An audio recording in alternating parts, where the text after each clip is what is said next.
పొగరే నీకు? మాకన్నా నీకు వాడే ఎక్కువైపోయినాడా? ఉసే, ఆడి మూలంగా ఈ ఇంట్లో మాకు ప్రశాంతతే దూరం అయిపోతా ఉంటే నువ్వేమో ఆడి కోసం పంచపక్ష పరమాన్నాలు వండుకొని పోయి వయ్యారంగా వడ్డించొస్తావా? ఎవరం తప్పిందానా?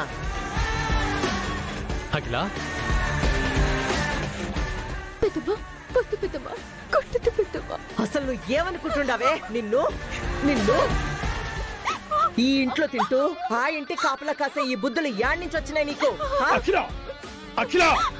నాయనా, పొద్దున్న చంపేస్తావా ఏంటి? నువ్వు ఊరుకో నాయనా. నీకేమైనా పిచ్చి పట్టిందా? అవును, నాకు పిచ్చే పట్టింది.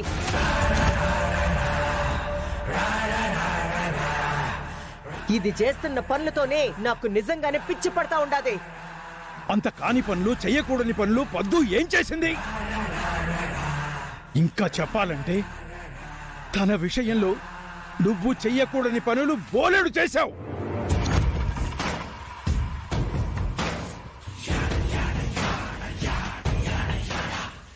ఒక వయస్సు దాటిన వాడితో నీ కూతురుతో సమానమైన పద్దునిచ్చి పెళ్లి చెయ్యాలని చూశావు.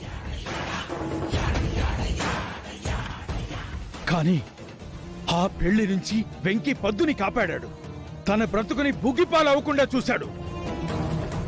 ఆ కృతజ్ఞతేనమ్మా పద్దుకి ఆ వెంకి మీద ఉంది. అందుకే వాళ్ళమ్మగారికి ఒంట్లో బాగోలేదని సాయం చేయడానికి అక్కడుంది. ఇదంతా తను ఆలోచించింది కేవలం మానవత్వంతో. ఇదేమీ అర్థం చేసుకోకుండా ఇంత రాక్షసంగా ప్రవర్తిస్తావా? ఏంది నాయనా, నువ్వేమంటున్నావు? రాక్షసత్వమా?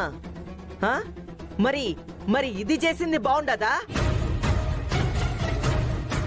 అసలు అసలు వాడెవడు నాయనా? ఎవడో ఈ ఇంటికి శత్రువు. అట్టంటోడితోని దీనికి సావాసమేంది?